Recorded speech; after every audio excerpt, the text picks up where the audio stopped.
สบายดีมื้อนี้ครับเจ้าจะมาสอนวิธีการจื้อขาของหาหมู่พิเศษของกฎและศิลป์โดยการใส่มือเบื้องซ้ายของเฮาเข้าไปสวยจะสวยแบบใดจื้อแบบใดเฮาไปเบิ่งพร้อมกันเลยทำอิฐสิ่งที่เฮาต้องจื้อก็คือหาหมู่พิเศษซึ่งหาหมู่พิเศษนี้เพิ่นแทกเป็น2หัวหน่วยก็คือองศาและก็รายละเอียดวันนี้เฮาจะมาเบิ่งว่าหาหมู่พิเศษนั้นมันมีมุมใดแด่1.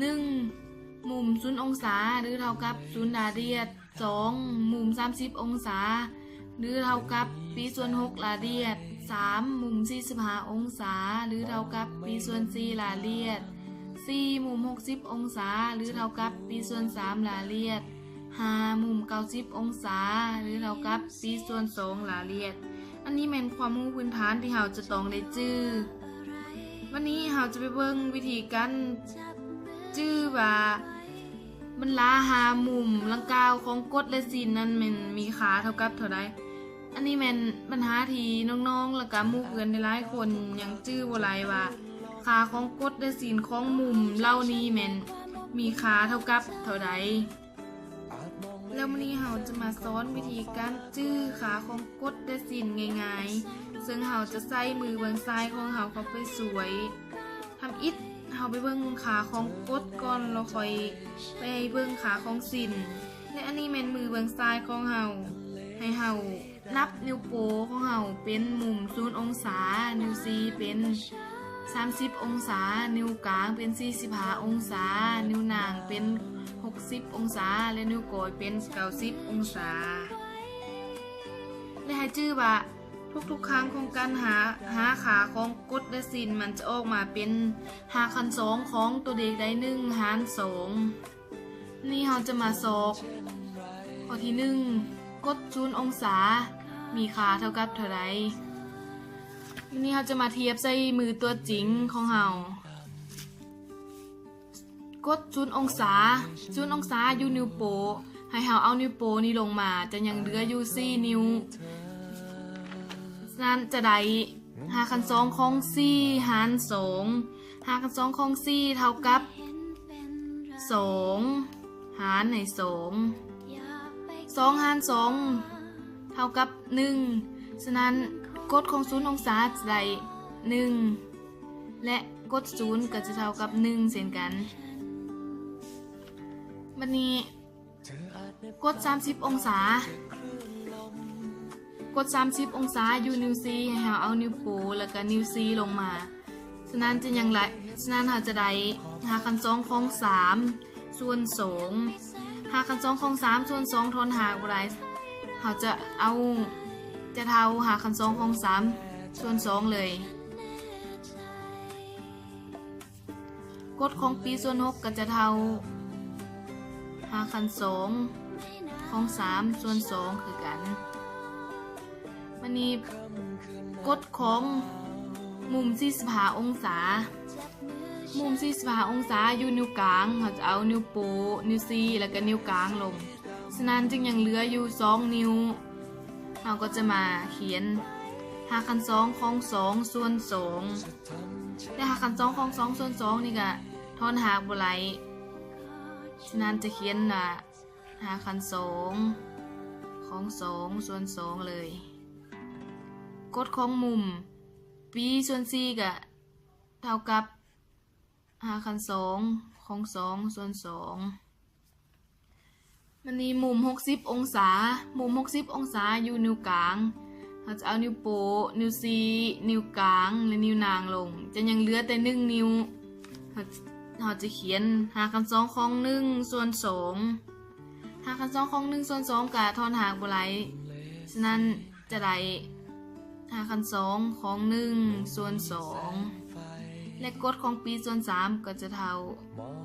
หาคัน2ของ1ส่วน2วันนี้มุมสุดท้ายมุม90องศามุม90องศาอยู่นิ้วก้อยเราจะเอาลงมืดเลยจะเท่ากับ0หาคัน2ของ0เท่ากับ0ส่วน2 0หาร2เท่ากับ0ฉะนั้นมุม90องศาจะเท่ากับ0และมุมปีส่วน2ก็จะเท่ากับ0 วันนี้เราจะมาหาค่าของสินซึ่งสินนี่จะโกงกันขามกับกฎสินนี่จะเป็นนับแต่ใหญ่หาน้อยชนกฎจะนับแต่น้อยหาใหญ่วันนี้เรามาเบิ่งค่าของสินค่าของสินเมนเฮานับนิ้วโป้เป็นมุม90องศานิ้วซีมุม60องศานิ้วกลางมุม45องศา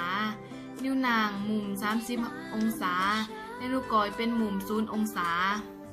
และให้จื้อว่าทุกครั้งการหาค่าของกฎสินเมนจะเท่ากับหาคัน2ของตัวเด็กได้1หาร2วันนี้เราจะมาเบิ่งสินของมุม90องศาเทียบใส่มือตัวจริงของเฮามุม90องศาอยู่นิ้วโป้ให้เฮาเอาลง4นิ้วเอานิ้วโป้ลงจะยังเหลืออยู่4นิ้วฉะนั้นจะได้หาคัน2ของ4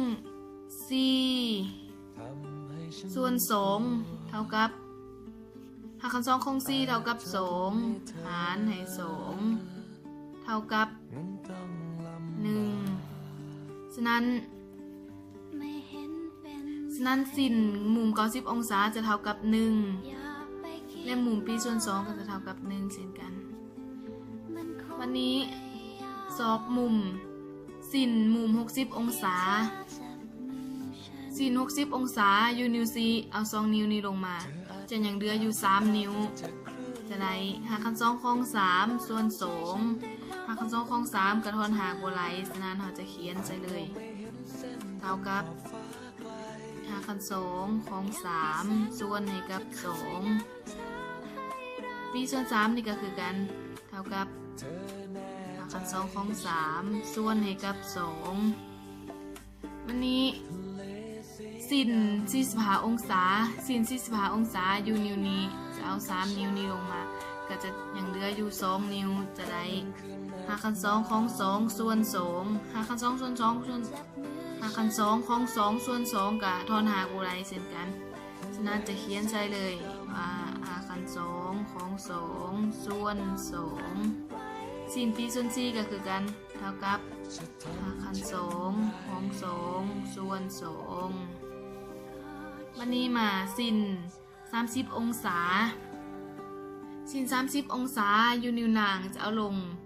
ทั้งหมด4นิ้วจะเหลืออยู่1นิ้วเอาก็เขียนไปเลยหาคัน2ของ1ส่วน2อันนี้ก็ทอนหากบ่ไหลคือกันฉะนั้นสิน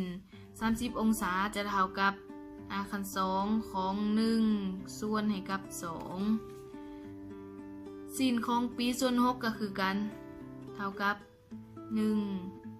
หาคัน2ของ1ส่วน